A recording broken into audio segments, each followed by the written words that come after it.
நாம் நாகரீகமாகத்தான் நடந்து கொள்கிறோம். நம்மில் யாரேனும் அநாகரீகத்தின் எல்லையை கடந்தால் நடவடிக்கை எடுக்கவும் தயங்குவது இல்லை.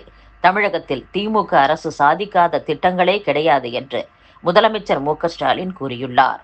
இதை தொண்டர்கள் உணர்ந்திருப்பது போல இப்போது பொதுமக்களும் உணர்ந்துள்ளனர் என்றும், திமுக என்பது தமிழகத்தின் நலனை மட்டுமின்றி இந்தியாவின் ஜனநாயகத்தையும் காக்கின்ற கட்சி என்பதை எதிரிகளின் மனசாட்சியும் சொல்லும். தமிழகம் போராடும், தமிழகம் வெல்லும், திமுகவே மீண்டும் ஆட்சி பொறுப்பில் அமரும் என்று முதலமைச்சர் மு.க.ஸ்டாலின் கூறியுள்ளார்.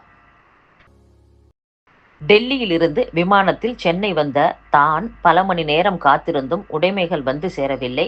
இண்டிகோ விமான நிறுவனம் என் உடைமைகளை கவனக்குறைவாக கையாண்டுள்ளது என்று திமுக எம்பி வில்சன் குற்றம் சாட்டியுள்ளார். இண்டிகோ விமான நிறுவனத்தின் அலட்சியமான சேவை வேதனை அளிப்பதாகவும், மத்திய சிவில் விமான போக்குவரத்து அமைச்சகம் இதுபோன்ற சம்பவங்களுக்கு எந்த நடவடிக்கையும் எடுப்பதில்லை. இது முற்றிலும் பயணியரை புறக்கணிக்கும் செயல் என்றும் வில்சன் கூறியுள்ளார்.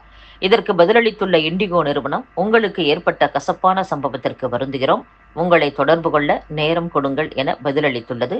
ஆனால் புகார் குறித்து எந்த நடவடிக்கையும் எடுக்கப்படவில்லை. நாம் தமிழர் கட்சி தலைமை ஒருங்கிணைப்பாளர் சீமானுக்கு கொலை மிரட்டல் விடுத்து இன்ஸ்டாகிராம் சமூக வலைதளத்தில் பதிவிட்டவர் மீது சட்டப்படி நடவடிக்கை எடுக்க வேண்டும் என்று சென்னை போலீஸ் கமிஷனர் அலுவலகத்தில் புகார் கொடுக்கப்பட்டுள்ளது.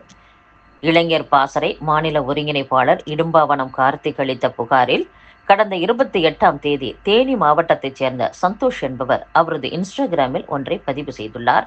அதில் நாம் தமிழர் கட்சி தலைமை ஒருங்கிணைப்பாளர் சீமானின் தலை விரைவில் துண்டாக்கப்படும், அவரது பதவிக்கு போட்டி ஏற்படும், அனைத்து கட்சி தலைவர்களும் இரங்கல் செய்தி தெரிவிப்பார்கள் என்று குறிப்பிட்டுள்ளார். நாம் தமிழர் கட்சி துவங்கிய நாள் முதல் இன்று வரை தெலுங்கு மக்கள் குறித்தோ மற்ற எந்த தேசிய இன மக்கள் குறித்தோ இழிவாகவோ அவதூறாகவோ பேசியதே கிடையாது. தமிழகத்தில் சட்டம் ஒழுங்கை சீர்குலைக்கும் வகையில் பதிவிட்ட சந்தோஷ் என்பவர் மீது சட்டப்படி நடவடிக்கை எடுக்க வேண்டும் என்றும் அந்த புகாரில் கூறப்பட்டிருந்தது. தருமபுரி மாவட்டம் வெள்ளிச்சந்தையில் நடந்த தேமுதிக செயற்குழு பொதுக்குழு கூட்டத்தில் பிரேமலதா விஜயகாந்த் பொதுச் செயலாளராகவும், அவரது மகன் விஜய பிரபாகரன் இளைஞரணி செயலாளராகவும் 4 புதிய துணை செயலர்களும் தேர்ந்தெடுக்கப்பட்டுள்ளனர். பொதுக்குழுவில் 9 பேர் அடங்கிய தலைமை கழக நிர்வாகிகள் தேர்ந்தெடுக்கப்பட்டனர். பொதுச் செயலாளராக இருந்த பிரேமலதா, அவைத்தலைவராக இருந்த இளங்கோவன் ஆகியோர் அப்பதவியில் தொடர்கின்றனர்.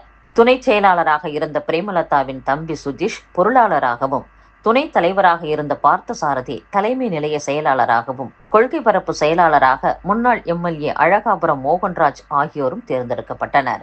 மேலும் துணை செயலாளர்களாக பன்னீர்செல்வம், சந்திரன், முன்னாள் எம்எல்ஏக்கள் செந்தில்குமார், சுபா ஆகியோர் நியமிக்கப்பட்டுள்ளனர். இந்த 9 பேரும் தேமுதிக தலைமை கழக நிர்வாகிகளாக இருந்து செயலாற்றுவர் என்று தேமுதிக பொதுச் செயலாளர் பிரேமலதா விஜயகாந்த் அறிவித்துள்ளார்.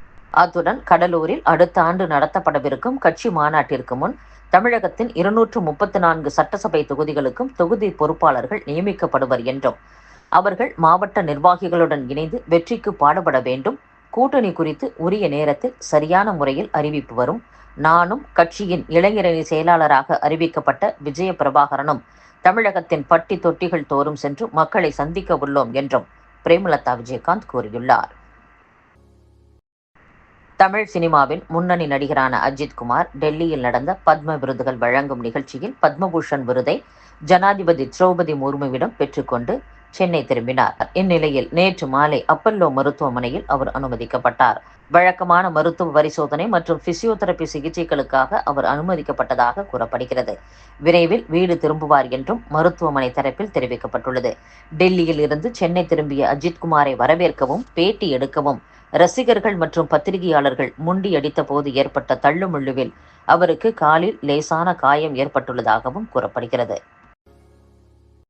தென்னிந்திய நடிகர் சங்க நிர்வாகிகளின் பதவிக்காலம் நீட்டிப்பை எதிர்த்து தொடரப்பட்ட வழக்கில் நடிகர் சங்க தலைவர் நாசர், பொதுச் செயலாளர் விஷால் உள்ளிட்டோர் பதிலளிக்க சென்னை உயர்நீதிமன்றம் உத்தரவிட்டுள்ளது. இந்திய குடியுரிமைக்கான சான்றாக பிறப்பு, இருப்பிட சான்றிதழ்கள் மட்டுமே ஏற்றுக்கொள்ளப்படும் என்று மத்திய அரசு தெரிவித்துள்ளது.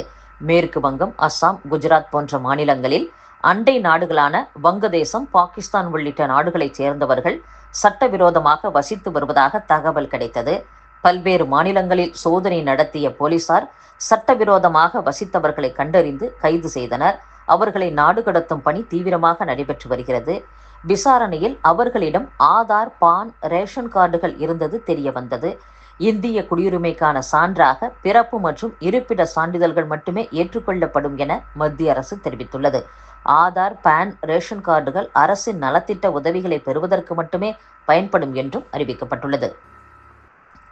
ரஷ்யாவில் நடக்கும் 2ஆம் உலகப் போர் வெற்றி விழா அணிவகுப்பில் பிரதமர் நரேந்திர மோடி பங்கேற்க மாட்டார் என்றும், அவருக்கு பதிலாக ராணுவ அமைச்சர் ராஜ்நாத் சிங் பங்கேற்பார் என்றும் தகவல் வெளியாகியுள்ளது.